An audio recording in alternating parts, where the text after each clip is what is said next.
What's up, everybody? This is Colin from Holistic Heritage Homestead. Hope you folks are all well. We missed you this week. Nicole and I have been crazy busy. There's a lot going on. And unfortunately, we're not able to get a video out in the past few days.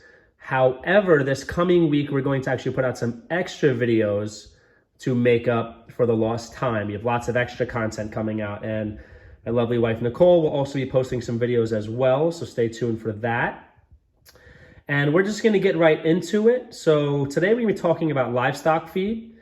And I'm actually going to be doing a whole series on all different, we're going to exhaust every avenue of discussion when it comes to livestock feed. And there is so much information out there, but I'm a big fan of trying to make the information understandable, palatable, and just easy, right? Let's not complicate things, folks. So without getting into too many things today, again, you folks know we have chickens and pigs here on our homestead. We're looking to add meat rabbits and sheep and all kinds of fun stuff.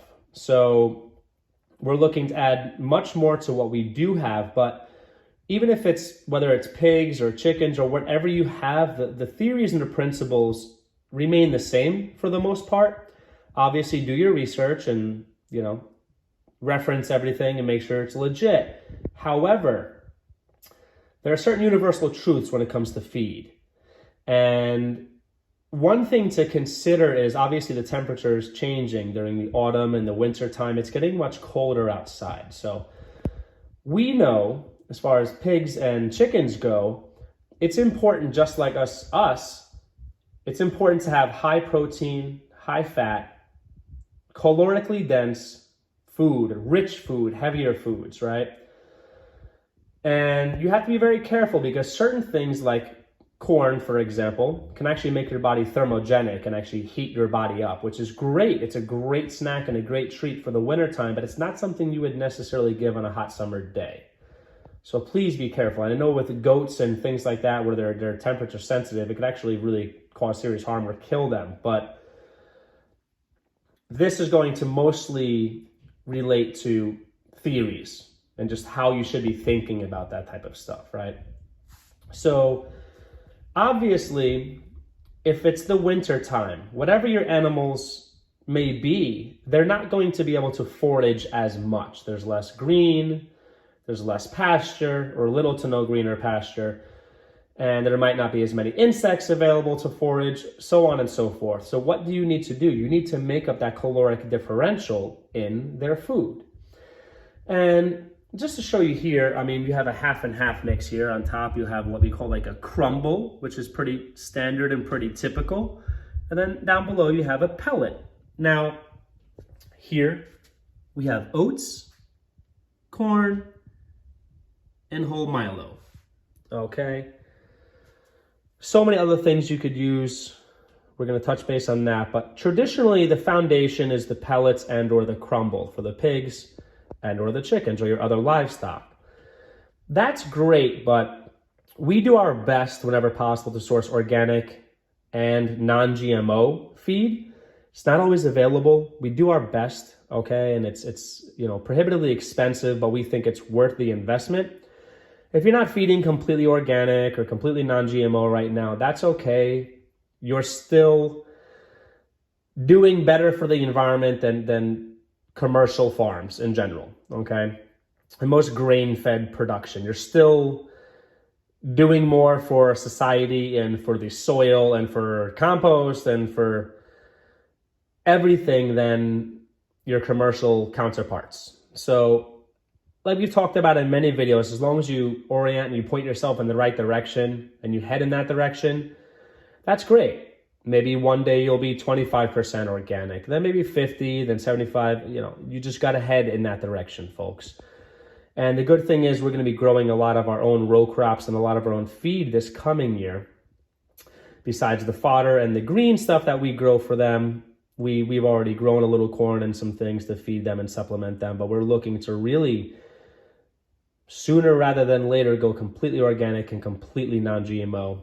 We feed them kitchen scraps, which is always something you should try to do because you're going to get just like with us humans, you're going to get more nutrient dense profiles in whole foods than you will something like this. These are okay, but the problem with a lot of your pellets and your crumbles is they're laden with soy and corn. Corn is okay in limited amounts, but it's more about the pesticides and everything else. Soy is pretty much horrible. It's high protein and everything else and whatever. And in a survival scenario, you do what you got to do. But what soy does to hormones for animals and us is really not good. Do your own research. It's actually horrible.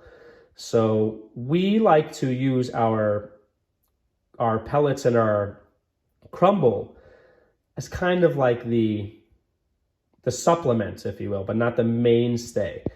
And what we like to do is, as it gets colder, introduce more corn, okay? And what's great about these whole grains, for example, the milo, the corn, and the oats, you could use red or white wheat, sorghum. I mean, any grain really that's edible, obviously, you'll make sure it's edible to your chickens, is great because chickens, just like us, need exercise, right? And this is what you would typically call like a scratch, which is your whole grains. You want to add this to your compost pile because, again, we're going to be touching base on the chicken systems that we have here. And the compost system and the chicken system is one system because they're going to till, scratch, and rip apart all of your carbaceous material, all of your leaves, all of your sticks, all of your grass, all of your organic matter, and they're going to essentially turn and flip and aerate your compost piles themselves. But what encourages them to do so is these little grains that they love to look for. So that gives them exercise. It gets them out there working the compost pile, even if it's cold or even if there's snow on the ground, they're out there working it. So the physical exercise keeps them healthy instead of just, letting them get, it's like if you sit on your couch for the entire winter, that's not a good look for the coming season, my friend. So for them, they also need exercise. And in the wild, they would still be foraging and they would still be out there doing their thing. So we want to mimic nature as much as possible. So these little grains will fall into the cracks and the crevices and all the porous material, and they'll just scratch and keep looking for it, hunting for it. And in the middle of doing that, they will also find more bugs and worms. So it kind of encourages them to tap into their natural instincts, which chickens is to scratch, right? And this is calorically dense food, high quality food. I will recommend if you're feeding whole grains that you are definitely making sure that they're getting enough grit. Chickens don't have teeth. I don't know if you know that, folks, so the whole crop and gizzard thing is important. Small broken down pieces of granite, oyster shells, even, we've touched base on processing eggshells and feeding them back to them, but something really tough like a granite or just small stones, tiny, tiny stones, they will free choose that and they put what they need into their system to make sure they can grind this up. This is very hard, very rough, coarse material. So they need to make sure that their digestive system is working properly to digest this. So make sure you're also providing that grit. And for the pigs, corn is another great thing for the pigs because that's also going to warm them up and keep them toasty and keep them thermogenic during those cold nights. So protein, you're going to think of proteins and fats. So black seed sunflowers or black oil sunflower seeds and sunflower seeds in general are great.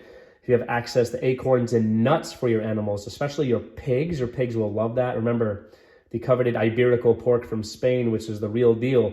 They survive in the forest off of just nuts and hickory nuts and acorns and pine nuts and all that fun stuff. So that's a superfood for them. And just like nature pushes us towards meats and roots and tubers and starches due to what's available naturally this time of year, high carb, high protein, high fat, calorically dense foods, we have to do the same for our animals. So don't be afraid to give them those rich kitchen scraps. Give your animals some suet, some melted down fat. Don't waste that fat. You have leftover fat, feed it back to your animals, okay? And again, we try not to feed pork to the pigs and chicken to the chickens, but survival scenario, you do what you got to do. I'm sure it's totally fine. I know it's totally fine because I've read about it.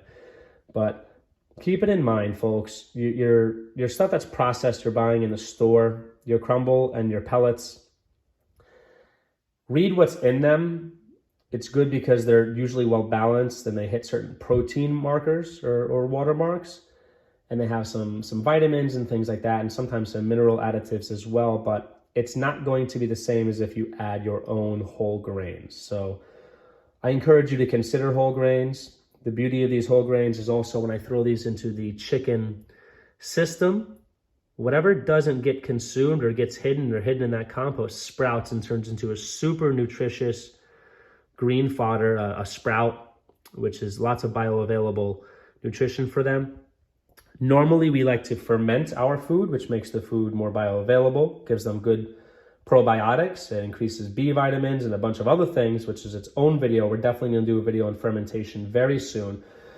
But as it gets much colder out, the fermentation process is something I use as a backup because, quite frankly, I don't want too much liquid in their system when I'm feeding them. I just make a light mash or I just give it to them dry because I don't want it freezing. And it's more difficult to maintain those systems during the very cold times of year. So think about your animals. The more the merrier. So if you're buying something that has 5 different grains, see if you can feed them 8 grains, 10 grains, 12 grains, whatever it is. Every ingredient has its own nutrient profile and they do work synergistically, but they balance the amino acid profiles and they balance the nutritional profiles of one another. So the more grains, the more ingredients, the more food scraps, the more diversity you can introduce into your livestock feed, the better it is for your livestock, I promise you. And everything that goes in one end, no matter what livestock you've got, comes out the other end in more bioavailable, nitrogen-rich, broken down, pre-composted manure. And the more inputs and the more diversity you have in your inputs, the better it's also going to help your crops via your compost and everything else. So give them some treats, give them some snacks, give them some sunflower seeds, give them some corn, a little Milo, some whole grains, some oats, different things. Warm them up, give them the nutrients they need, and encourage your chickens in particular to keep scratching and keep staying physical. Keep working that compost, which is going to warm them. If you know, that's how we use our compost, is our heat system here. So these are just a couple of tips, just a touch and go. Some of the things we touched on, I'm going to follow up this coming weeks with some videos and go into things in depth. I hope you found something valuable. Like, comment, subscribe. Again, thanks for your patience missing out on us last week, but we're going to make it up for you folks this coming week. Hope you're all well. Take care.